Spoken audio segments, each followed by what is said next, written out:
प्रिय छात्रों, नमस्कार। बर्माज आईएएस की इस इंडियन पॉलिटी की लेक्चर सीरीज में आपका हार्दिक स्वागत है। आज का हमारा टॉपिक है नीति निर्देशक तत्व। हम नीति निर्देशक तत्व को दो भाग में पढ़ाएंगे आपको, और दो भाग में समझने के लिए सबसे पहला भाग आज हम शुरू करते हैं अभी। तो नीति निर्देशक तत्व का भाग 1। आप यहाँ पर देखिए कि नीति निर्देशक तत्व जो है भारतीय संविधान में अनुच्छेद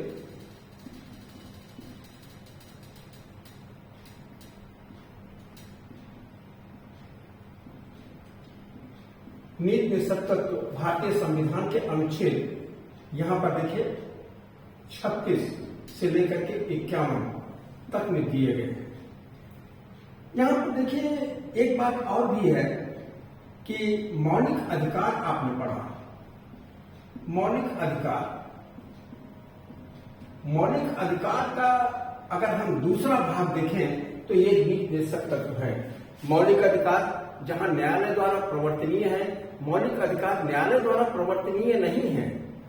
कारण क्या है कि स्वतंत्रता आंदोलन के समय आप यहां पर देखें कि जो कुछ भी लोगों के एस्पायरेशंस थे, लोगों की ये इच्छा थी कि उनको क्या क्या चीज मिलना चाहिए, वो कैसा भारत देखना चाहते हैं, वह मौलिक अधिकार और नीति निर्देशक तत्वों के माध्यम से हमारे संविधान में दिया गया है।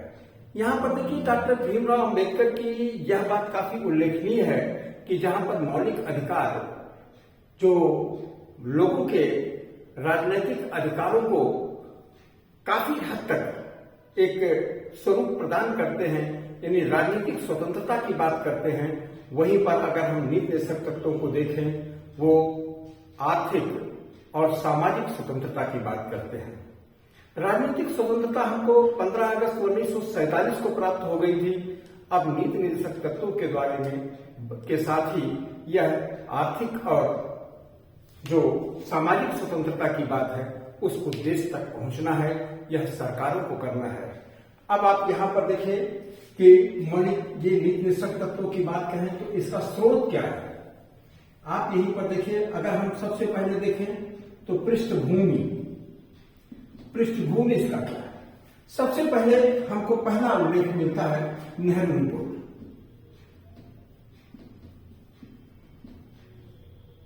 नेहरू रिपोर्ट में हम नीति निर्देशक तत्वों का उल्लेख मौलिक अधिकारों के रूप में पाते हैं। मौलिक अधिकार को नेहरू रिपोर्ट में दो रूप में कहा गया। पहला चीज नंबर 1 जो यहां पर देखिए कि न्यायालय द्वारा प्रवर्तनीय,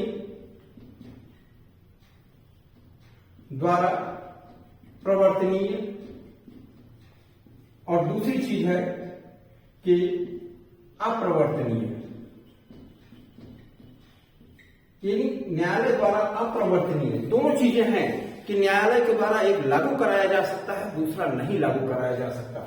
अब तीसरी चीज यहां पर देखिए, यही न्यायालय द्वारा अपरिवर्तनीय क्या है, यही तो नीति निर्देशक तत्व है। तीसरी चीज दूसरी चीज यहां पर देखिए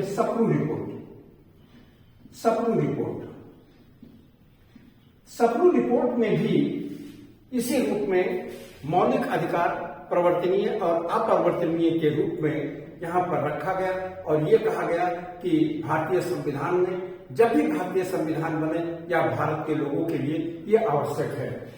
तीसरी चीज आप यहां पर फिर देखते हैं कि जिसको कहें भारत सरकार अधिनियम 1935। भारत सरकार अधिनियम 1935 में क्या क्या चीज दी गई।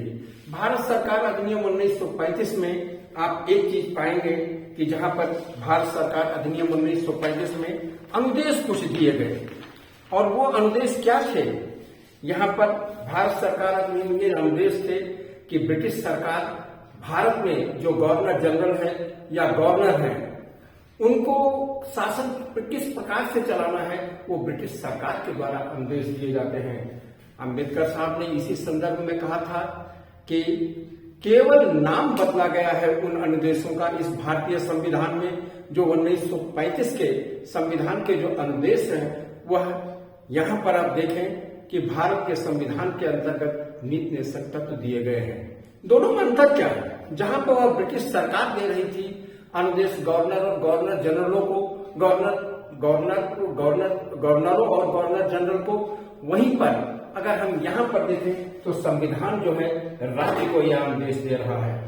सवाल इसी चीज का है कि राज्य क्या चीज है। यहाँ पर आप देखते हैं कि राज्य क्या चीज है। राज्य का उल्लेख सबसे पहले आपको मिलेगा कि जो अनुच्छेद 12 है मौलिक अधिकारों के अंतर्गत, वहां दिया गया है। तो मौलिक अधिकारों में राज्य ये बताया गया है कि क्या है, और उसी प्रकार से नीति निर्देशक तत्वों में अनुच्छेद 36 के अंतर्गत ये बताया गया है कि राज्य क्या है। जो अनुच्छेद 12 के अंतर्गत राज्य है वही अनुच्छेद 36 के अंतर्गत राज्य है।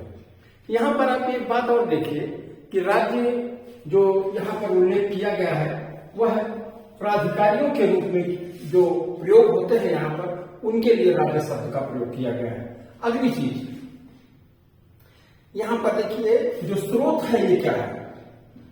स्रोत 19 नंबर 1 हम अगर कहें 1935 का संविधान है, 1935 का अधिनियम, और दूसरी चीज है जिसको हम कहें आयरलैंड का संविधान।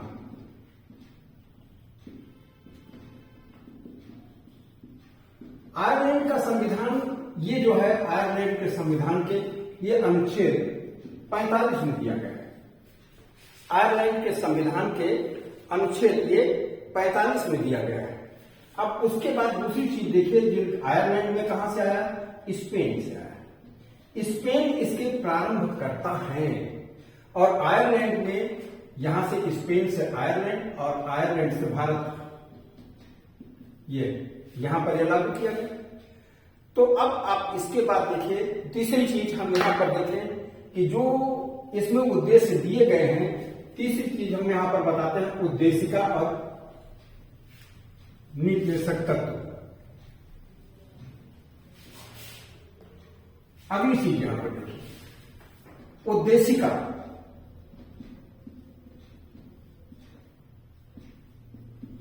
और नीति निर्देशक तत्व। उद्देशिका में पहली चीज देखते हैं कि जब हम यहां पर बात करते हैं न्याय की, न्याय में क्या चीज है? सामाजिक न्याय 3, सामाजिक, आर्थिक और राजनीतिक, ये 3 न्याय हैं। अगर आप देखें तो हम आगे बताएंगे इनका प्रयोग जो है किस प्रकार से नीति निर्देशक तत्वों में किया गया है। दूसरी चीज देखें, जो दूसरा स्तंभ है जिसको हम कह देते हैं स्वतंत्रता। स्वतंत्रता यहां पर देखें, जो स्वतंत्रता है, विभिन्न प्रकार की स्वतंत्रताएं, जिसको कि देखें यहां पर हम कह देते हैं कि धर्म, यह है विचार, विश्वास, अभिव्यक्ति, धर्म और उपासना की स्वतंत्रता, ये विचार, विश्वास, और इसका भी प्रयोग जो है यहां पर नीति निर्देशक तत्व में किया गया है। तीसरी चीज आप इसके बाद देखिए, समता। समताएं 2 प्रकार की हैं। यहां पर अवसर की समता की बात कही गई है, और दूसरी चीज प्रतिष्ठा की समता। ये भी यहां पर जो है आपको नीति निर्देशक तत्वों में मिलेगा। और चौथी चीज देखेंगे जिसको कि हम बंधुता पे देखें, बंधुता, ये भी नीति निर्देशक तत्व में मिलेगा। आप इस रूप से देखें कि जो लोकतंत्र के 4 स्तंभ हैं, ये लोकतंत्र के 4 स्तंभ, ये लोकतंत्र के जो 4 स्तंभ हैं, इन चारों स्तंभों का उल्लेख जो है आपको नीति निर्देशक तत्वों में जगह जगह पर मिलेगा। अब हम नीति निर्देशक तत्वों पर आते हैं, इनके मेन कंटेंट पर। मेन कंटेंट में सबसे पहले आप उस चीज को देखें। मेन कंटेंट में जो अनुच्छेद 36 है, उसमें तो हम चर्चा कर चुके हैं कि अनुच्छेद 36 के अंतर्गत क्या दिया गया है? परिभाषा, राज्य की परिभाषा, कि यह राज्य का दायित्व है। जहां पर मौलिक अधिकार राज्य के विरुद्ध अधिकार थे, वहीं पर नीति निषेधक तत्व राज्य के दायित्व हैं। दूसरी चीज यहां पर देखिए, अनुच्छेद 37 की बात करें तो अनुच्छेद 36 के बाद 36 परिभाषा, अनुच्छेद 37 में क्या चीज है? अनुच्छेद 37 में न्यायालय द्वारा प्रवर्तनीय न होना, द्वारा प्रवर्तनीय न होना, और फिर उसके बाद अनुच्छेद 38, ये महत्वपूर्ण है। अनुच्छेद 38 की बात जब हम करने लगते हैं तो यहां पर हम ये करते हैं अनुच्छेद 38 में राज्य लोक कल्याण की अभिवृद्धि के लिए सामाजिक व्यवस्था बनाएगा। किसके लिए? लोक कल्याण, लोक कल्याण की अभिवृद्धि के लिए व्यवस्था बनाएगा। लोक कल्याण के लिए अभिवृद्धि की बात यहां पर जो अनुच्छेद 38 का 1 है, उसमें मेन बात यह कही गई है कि जो भी यहां पर राज्य की संस्थाएं होंगी वह किस प्रकार से काम करेंगी। यहां पर देखिए, राष्ट्रीय जीवन के सभी संस्थाएं, राष्ट्रीय जीवन की यहां पर बात की गई है, राष्ट्रीय जीवन की सभी संस्थाएं किस रूप से होंगी? जो सामाजिक, नंबर 2 आर्थिक, और नंबर 3 राजनैतिक न्याय को अनुप्राणित करें। कहने का मतलब जो राष्ट्रीय जीवन की संस्थाएं जो भी होंगी, कहने का मतलब सरकार, जो भी संस्थाएं जो सरकार के दायित्व का निर्वहन करेंगी, उनका यह दायित्व होगा कि सामाजिक, आर्थिक और राजनीतिक न्याय को वो ध्यान में रख करके अपने काम को करें। मतलब उन संस्थाओं का प्राण, यानी उन संस्थाओं का संचालन इसके हिसाब से होना चाहिए। उनका प्राण, उनका सार तत्व इसमें समाहित होना चाहिए कि लोक जीवन की ये जो है, आप यहां पर देखें, ये बार बार प्रश्न जो है कई बार प्रीलिम्स में पूछा गया है, तो इसको थोड़ा ध्यान रखिएगा कि सामाजिक जीवन की, सामाजिक, आर्थिक, राजनीतिक न्याय की बात केवल उद्देशिका में नहीं की गई है। उद्देशिका की यही बातें जो है अनुच्छेद 38 में नीति निषेधक तत्वों के अंतर्गत की गई है। अब आप इसके बाद देखिए, जो 38 का 2 है, 38 का 2, ये 38 की 1 की बात हमने कहा। 38 का 2 भारतीय संविधान में अगर देखिए 44वें संविधान संशोधन के द्वारा 1978 में लाया गया, जिसमें यह कहा गया कि राज्य आय की असमानता, आय की, ये किसके द्वारा आया? 44वें संविधान संशोधन कब हुआ? ये 1978 में ये 44वें संविधान संशोधन के द्वारा आय की असमानता व्यक्तियों में नहीं, केवल ये इकाइयों में नहीं, बल्कि विभिन्न समूहों में और विभिन्न व्यवसायों में जो लोग लगे हुए हैं उनके लिए भी कम करेंगे आय की असमानता। दूसरी चीज इसमें इन्होंने कहा कि 3 चीजें देखिए, प्रतिष्ठाओं, सुविधाओं और अवसरों की असमानता को कम करेंगे। देखिए, उद्देशिका की दूसरी बात आ गई, कहां पर हम कह रहे हैं कि प्रतिष्ठाओं, अवसरों और सुविधाओं की असमानता को कम करेंगे। क्या चीज? प्रतिष्ठा, अवसर, प्रतिष्ठा, अवसर, और तीसरी चीज की बात हम जो यहां पर करना चाह रहे हैं, प्रतिष्ठा, अवसर और सुविधा। प्रतिष्ठा नंबर 1 प्रतिष्ठा, नंबर 2 अवसर और नंबर 3 सुविधा की असमानता कम करेंगे। ये देखिए, ये तीनों चीजें हम बता रहे हैं। यहां पर देखिए, ये भी उद्देशिका की बातें हैं, इसको भी कम करने की बात ये अनुच्छेद 38 में की गई है। अब हम आते हैं अनुच्छेद 39 में। अनुच्छेद 39 में आप देखिए 6 बातें कही गई हैं। अनुच्छेद 39 में 6 बातें कही गई हैं। 6 बातें, वो क्या क्या चीज है अनुच्छेद 39 में, वो देखिए आप।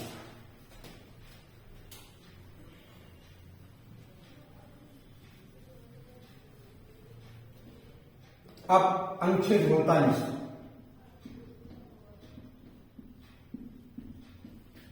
अनुच्छेद 39 एक महत्वपूर्ण अनुच्छेद है। इसमें 6 बातें, 6 बातें, हम 6 बातों का उल्लेख करते हैं। 6 बातों के उल्लेख में सबसे पहली बात यह है कि पुरुषों और स्त्रियों, पुरुष और स्त्री सभी नागरिकों को जीविका के पर्याप्त साधन, पुरुष और स्त्री सभी नागरिकों को, यहां पर देखिए सभी नागरिक और किसी को नहीं, नागरिक को जीविका के पर्याप्त साधन उपलब्ध कराना यह राज्य का दायित्व होगा। अगर आप देखें, जो अगर हम मनरेगा की बात करें तो यही तो है। फिर उसके बाद दूसरी चीज देखिए कि समुदाय के भौतिक साधनों का संकेंद्रण किस प्रकार से होगा, जो समुदाय है कि इस प्रकार से होगा कि, दूसरी चीज समुदाय के भौतिक साधनों का नियंत्रण, जो नियंत्रण है, नियंत्रण और स्वामित्व इस प्रकार से होगा, किस प्रकार से होगा। और 2 चीजें हैं, नंबर 1 नियंत्रण और दूसरा चीज है स्वामित्व। ये दोनों चीजें किस प्रकार से होंगी कि सामूहिक हित के लिए हो, सामूहिक हित के लिए होगा, ना कि किसी व्यक्ति के निजी हित के लिए होगा। यह उद्देशिका में कहा गया है।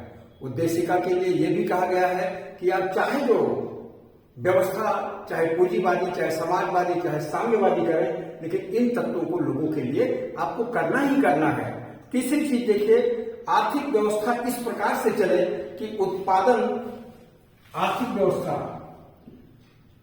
व्यवस्था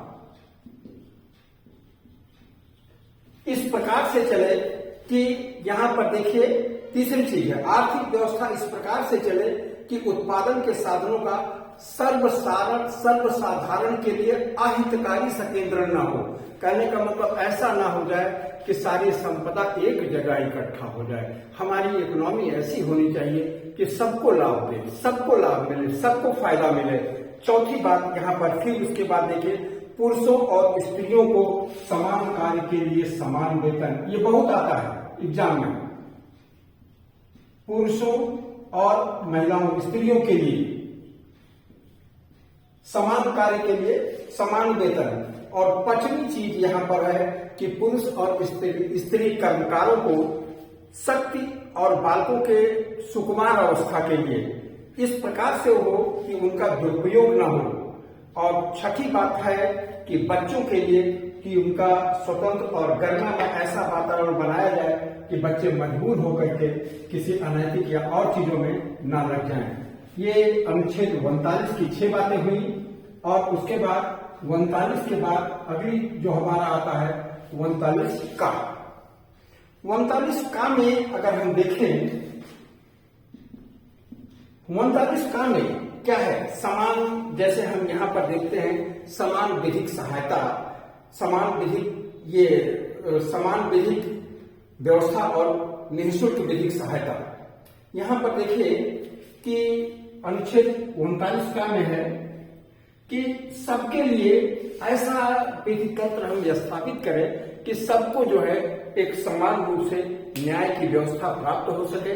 और जो लोग न्याय प्राप्त करने के लिए ऐसा धन के कारण जो है वंचित रह जाते हैं, उनको भी ऐसे अवसर प्रदान किया जाए कि उनको भी न्याय सुलभ हो सके।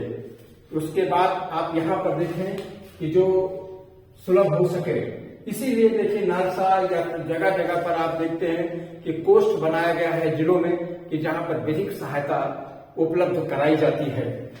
अगला चीज हम यहां पर फिर देखते हैं कि देखते हैं अनुच्छेद 40, ग्राम पंचायतों की बात है।